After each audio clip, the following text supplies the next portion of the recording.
Fitness success, the 4 pillars of achievement. Each week, I alone or with a guest will break down a specific pillar to help you build a balanced, sustainable fitness routine. Week 1 is Pillar 1, nutrition habits. Master your nutrition and fuel your body for success. That was last week. Week 2, which is this week, Pillar 2, stress management. Practical strategies for managing life's inevitable stressors. Week 3, Pillar 3, tips to stay active, physical activity, tips to stay active and energized no matter your fitness level. And then week 4 is Pillar 4, recovery measures. Recovery is key. Learn the best ways to rest, recharge, and avoid burnout in and outside of the gym.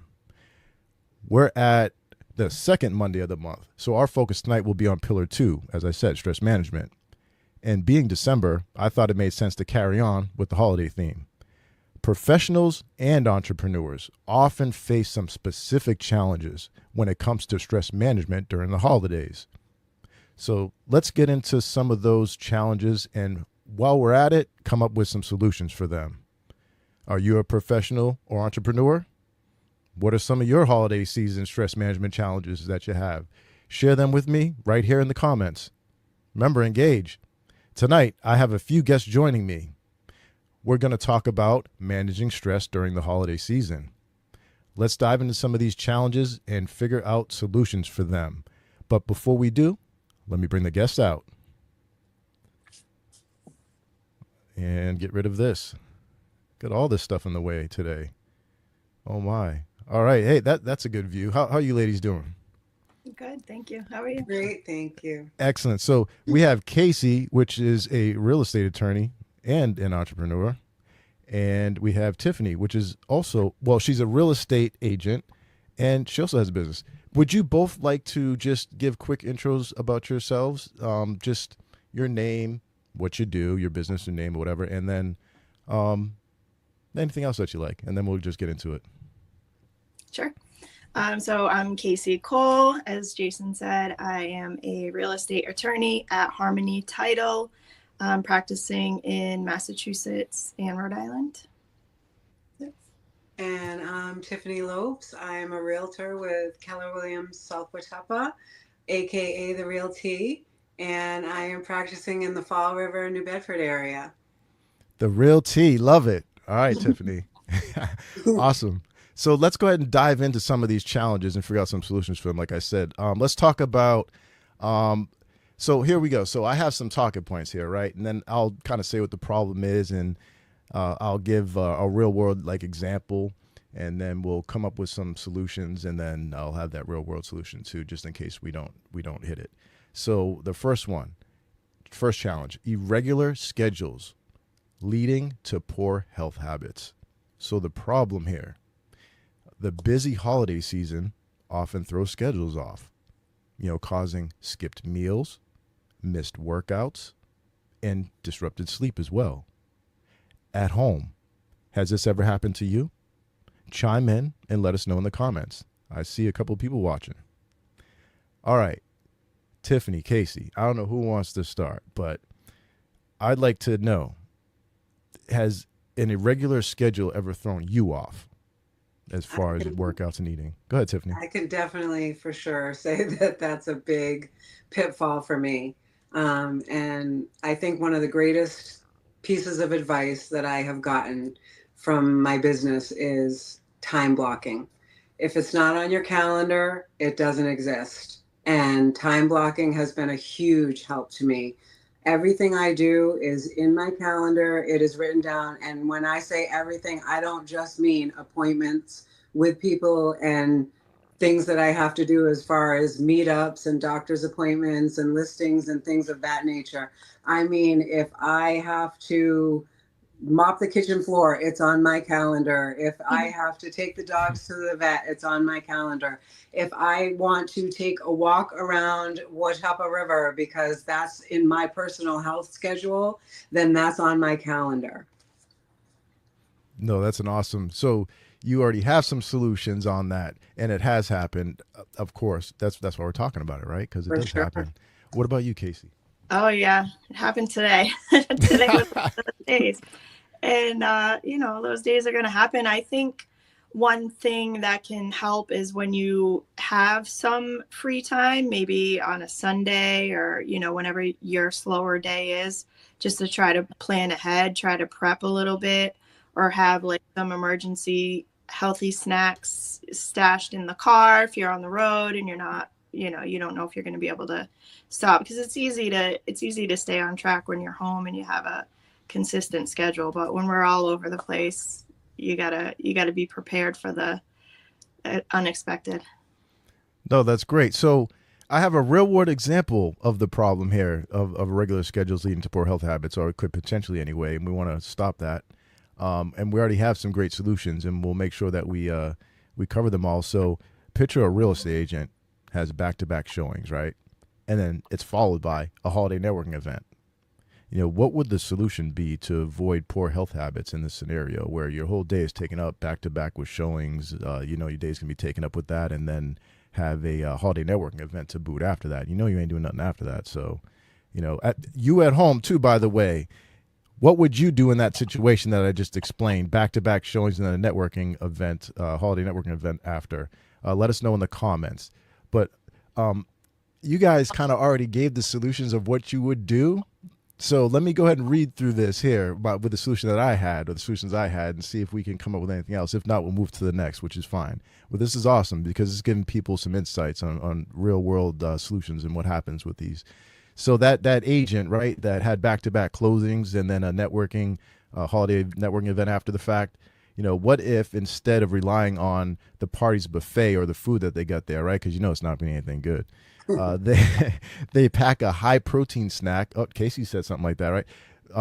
Pack a high protein snack and squeeze in a 20-minute like high intensity workout before the day begins, before you start your day. So get that quick workout in if it is a workout day. But definitely, pay attention to that. I think that the high protein snack is a little bit more important than getting that workout in, more than anything. But that would be a scenario for that agent to avoid making poor health habits because their schedule being crazy. So the solutions that I think that I can summarize here for us is, if we don't want to lead our irregular schedules during the holidays to lead to poor health habits, then plan your days strategically, kind of like Tiffany was saying about time blocking, right? I mean, I time block my workouts even too. She time blocks mopping, man. You time block boss. Anyway, so get it done. oh my. That's right. So plan your days strategically by providing consistent health habits. So schedule workouts like appointments. I do that, and keep healthy snacks accessible, right?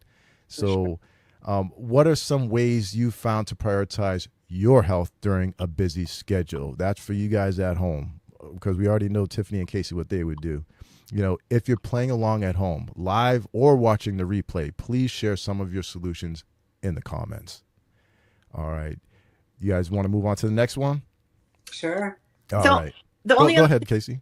I would add to that, Jason, is if you didn't plan ahead or whatever, things came up, you still, when you get to the networking event, can just try to make the healthiest choices that you have available to you. So at least go for the protein first and try to make sure that you prioritize the protein and, avoid the worse options. For sure. That's great advice. Yeah. Man, Casey, you got a decent coach. I'm gonna meet that guy someday. Or girl, I've learned sorry. a thing or two. Awesome. No, that was a great add-on. That was perfect. Thank you for that, Casey. That's why I got you guys on, because I forget stuff. It's all up here, but I just don't get it all out all the time. So I got to talk it out. You got to talk it out sometimes, right? Get it out. That's what we're doing here. All right. So I appreciate you guys being here. So high stress levels affecting productivity. Here's the problem, right? Juggling year-end targets or last quarter, right? And holiday obligations too. It can lead to burnout, negatively impacting your work performance. Has this ever happened to you? Please share in the comments. And what I'll do is, before we start talking solutions, and whether you guys had that problem as well, is I'll give the real world example of that problem of high stress levels affecting productivity. So picture an entrepreneur sitting at their desk, stressed out, scrambling to finalize contracts and other paperwork before the year ends. What's the solution to not letting high stress levels affect productivity? And before Casey or Tiffany answer, I want you at home. What would you do in this situation? Fill in by commenting, please. Okay, who wants this one? What's the solution to not let high stress levels affect productivity? What are you guys' go-to? Tiffany, you want to go first? Or? Sure. Does that happen? Do we get buried in work? That's such an odd thought to me. I sense some sarcasm here. I don't know. We at my company, we have a saying for everything, and it might, to some people that might sound crazy, but I've never worked in a culture where that it just all makes such sense. And one of the things that we say is that all work expands to fill the time that we allow for it.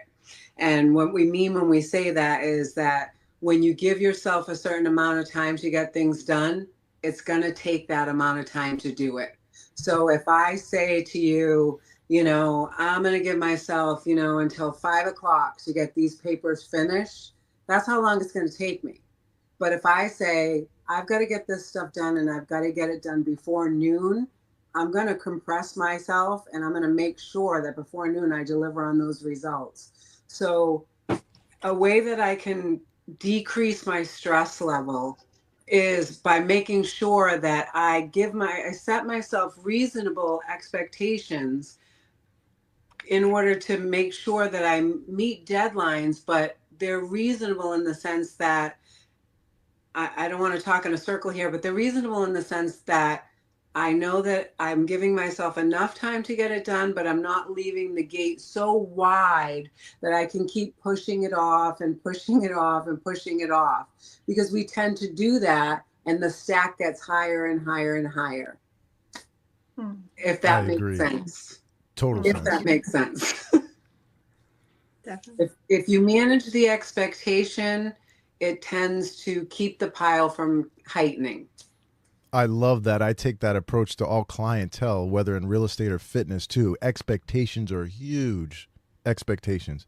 That's why our episode 2 is all about expectations and everything. But anyhow, that's a hint. If you guys didn't see episode 2 of this podcast, of this video podcast, you got to go check it out. It's all about expectations. Anyhow, sorry, Casey, go ahead. This one was huge for me. I used to struggle with this a lot. Like anytime I get stressed out, it would affect my productivity.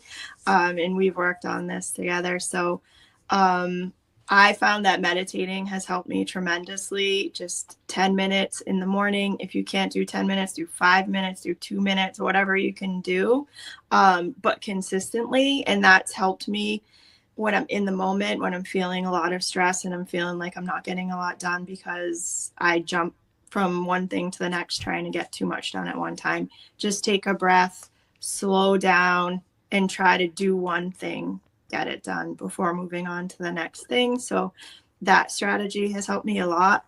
And then the other thing I would add is sometimes you just have to say no to things when you're stressed out and you're busy, even if it's a networking event that you really should go to and you want to go to because it's what you should be doing for your business. Like sometimes you just have to say no, or you just have to not go if it's going to cause that much stress that it's going to affect other parts of your business or your life. Sometimes you have to say no. I would definitely have to agree with that. Like sometimes it's just remembering that you can't do it all. So what are the most important pieces, and just pick those out. I would have to completely agree with that. I think that's the best advice. Yeah, that's one of the challenges that I actually took out from tonight, because I figured here we talk about it during this part of it. And that is saying no, or having too many obligations to different people during the holidays for events and whatnot. But I'm facing that myself too. Like tomorrow, there's a virtual networking group that I just joined. Industry leading professionals meet every. No, I'm just kidding. A little commercial for them. But yeah, it's a luncheon tomorrow at noon. But there's just I have a hard time getting to luncheons anyway in the middle of the day. So even more so now during the holiday season, but I really, really want to go tomorrow. You know what I mean? But it's just not going to happen. I just have too much stuff going on, and you got to do it. You have to say no sometimes. So that's an excellent one. Perfect. But the real world example, right? So you have that entrepreneur, we all know, right? You're sitting there scrambling, trying to do stuff. I heard a couple of key things here. What if they take a 10 to 15-minute break to practice deep breathing, aka meditation, right? And even stretching. Like you stand up, walk out of the room, just get yourself in a different environment. You walk up, go to the kitchen, get a drink, just breathe, walk outside, whatever, and then come back in and just literally just take a second, literally. And the mental reset will help them tackle their tasks with clarity and improve focus later on. I mean, I've done it many times. Sure. And Yeah, then sometimes go you ahead. feel like I can't take 10 minutes because I'm too busy. I have too much to do. I don't have the 10 minutes. But the truth is, if you force yourself to take the 10 minutes and come back clear headed, you're going to actually accomplish more than you would have if you had spent that 10 minutes working. Oh, the proof's in the I've done it time and time again. It works. It works. And then as far as having so much on your plate and on the table and bouncing back and forth to things instead of that, I heard mentioned that you just stick to one thing, tackle it, just get it done, check it off the list, move to the next thing instead of spreading yourself, too thin, doing multiple things. We're not really made to multitask. Well, guys even less than women are less multitaskers. But anyhow, do you guys have this is excellent for people. Do you guys have anything else to say on that subject? I No? All right. think we killed it. Awesome. No, better than killed it. So basically, so high stress levels affecting productivity. To avoid that, incorporate stress relief techniques such as mindfulness, meditation, yoga, to stay calm and focused.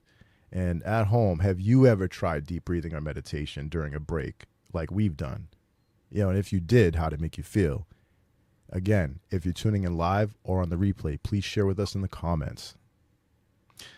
Next, lack of time for recovery and mental rejuvenation.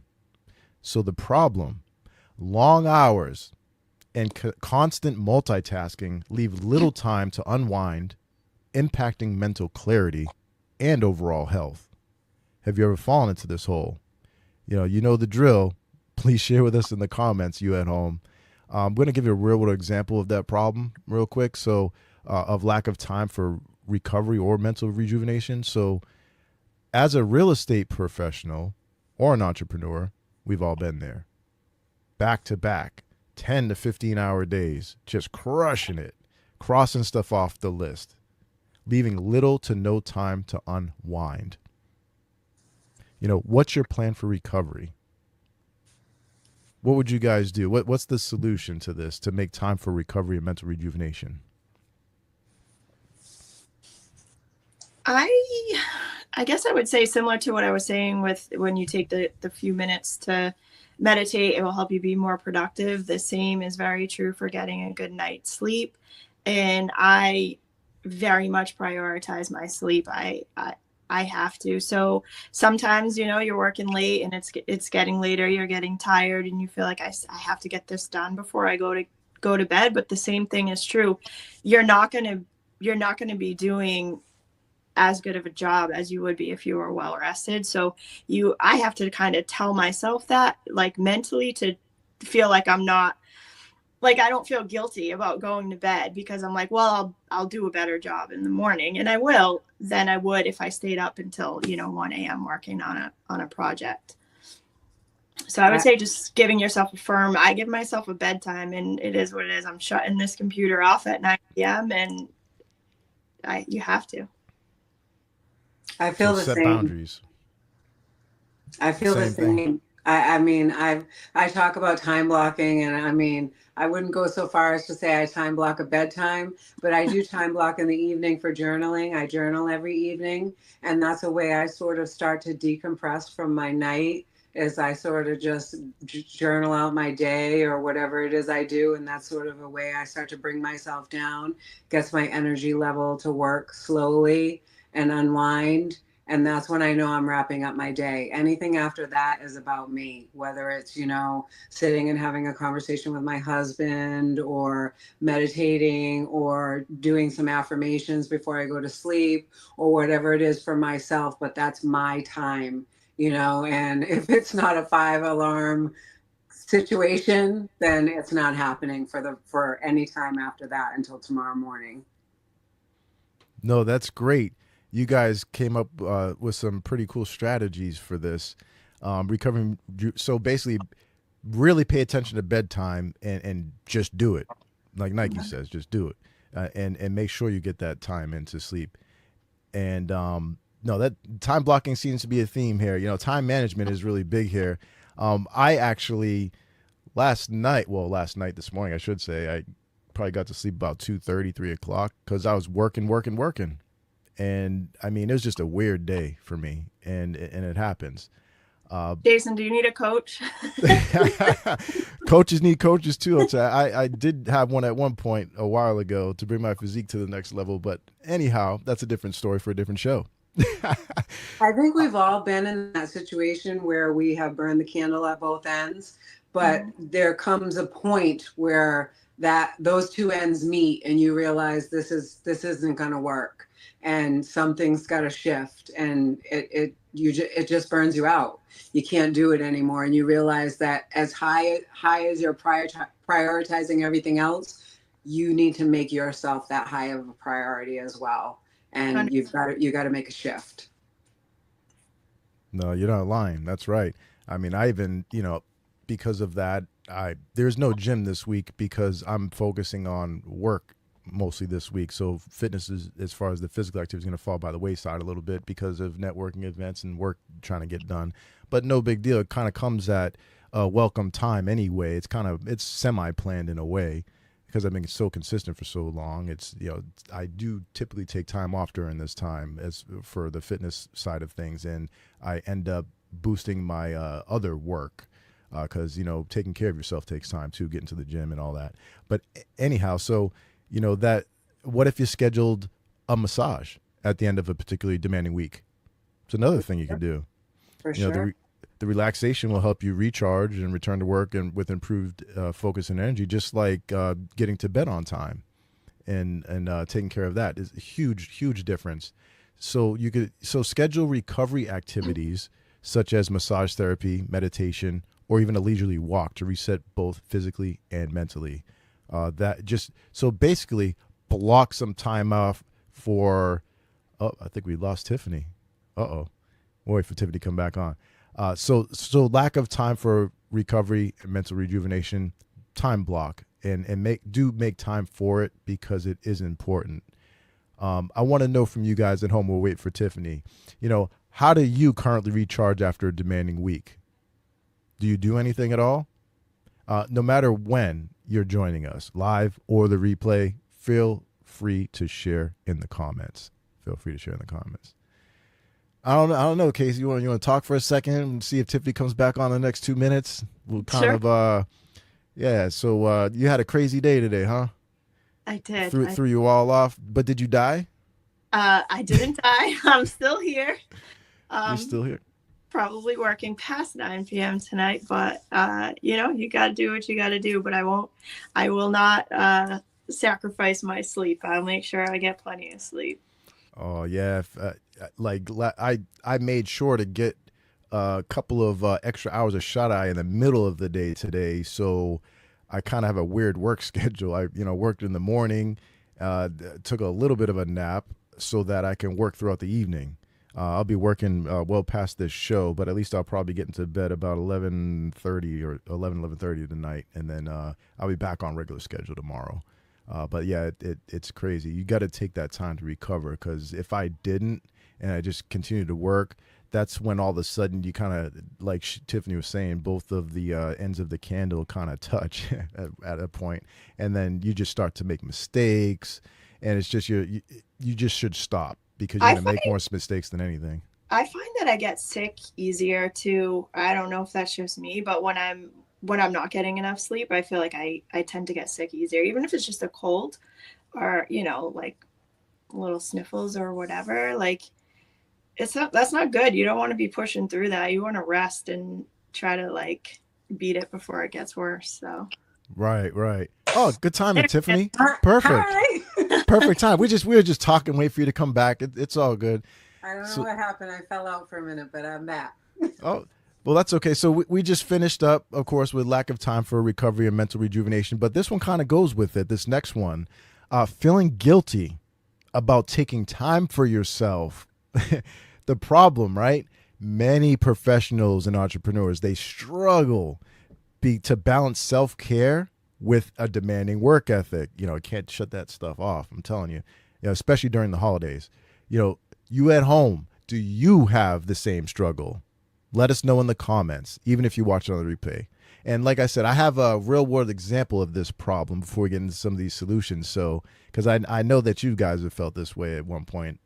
So how do you not feel guilty about taking time for yourself? Casey kind of said a little bit of it earlier on. A real estate agent, right? They feel guilty about skipping a holiday networking event to attend a spin class. What's the solution to not feel guilty? You at home, what's your solution? What is it? Let us know in the comments. So what do you guys think? How would you not feel guilty about taking time for yourself? So here's what I have to say to that. I have missed out on many a personal care for myself because I've wanted to make sure I attend this event or I attend that event and I show my face here and I show my face there, and missed out on self-care for me. And in the end, what that ends up doing is you don't show up as your best self. You're showing up everywhere and you're everywhere you want to be and you're everywhere you say you're going to be, but you're not showing up as your best self. And when you realize that, you realize how important the self-care is. And it becomes really easy to feel less guilty about it. So I guess the message there is think about how you're showing up at all the places that you're trying to be. And are you really your best self there? And if the answer is no, stop feeling so bad about taking that 5 or, for yourself and getting that massage or going to that workout or getting to the gym. If you're not your best self, why are you there? Don't half-ass it, full-ass it, as I always say. That's right. I love that. Whole-ass it. Tiffany took my answer. So well, I was going to say, Tiffany, she got like-minded, I think. She took the words right out of my mouth. You killed what I got written down here. Like yours is better than mine. This is the dream team right here, the three of us. Yeah, that's why I got you guys. The other thing I'll add too, I'm sure there are a lot of us who are also parents in addition to doing all the other things. So it's like I have a lot of mom guilt, but I'm sure it applies to moms and dads alike. Don't want to be sexist here. But I found since I started prioritizing myself more, my own health and fitness and wellness, that I show up better for my kids, like way more than before. When you're not taking time to take care of yourself, you're more frazzled, you're more stressed out, you're gonna have a short temper, or at least me anyways. I felt like I had more of a short temper with my kids. I couldn't like fully enjoy the time that I was spending with them. I was always like, yeah, I'm in the middle of something, don't bother me. And it's like, you got to take the time to relax and take care of yourself so that you can be more present when you're doing the other things. All right. Hey, you put a parent twist on it there. All right. Yeah. That works. No, that's awesome. So what I have here, so what if the agent changed their mindset and found that the physical outlet actually revitalized them, for their next day of showings? Kind of exactly what you guys are talking about, showing up, being your best self. But I think Casey and Tiffany said it way better than I just did. So the solution to not feeling guilty about taking time for yourself is just to shift your mindset, to view self-care as an investment. A healthier, less stressed you can deliver better results and show up as your best self, right? For clients and colleagues and other human beings that you come in contact with. All right. So do you ever feel guilty about taking time for yourself at home? Live or later, we love to see your input. Let us know in the comments. All right. So unless you guys have anything else to say about that, that's a wrap on tonight's discussion. You guys have anything else to add? No? No, All I right. just say enjoy your holidays, take care of yourself, and you'll get it done better. No, awesome. I agree. What about you, Casey? Yeah, what she said. On the spot. I love it. Well, it's all the same stuff. It's all good advice. It's awesome advice. So whether it's juggling schedules, managing year-end deadlines, or finding time to recharge, like we just talked about, and not feel guilty about it.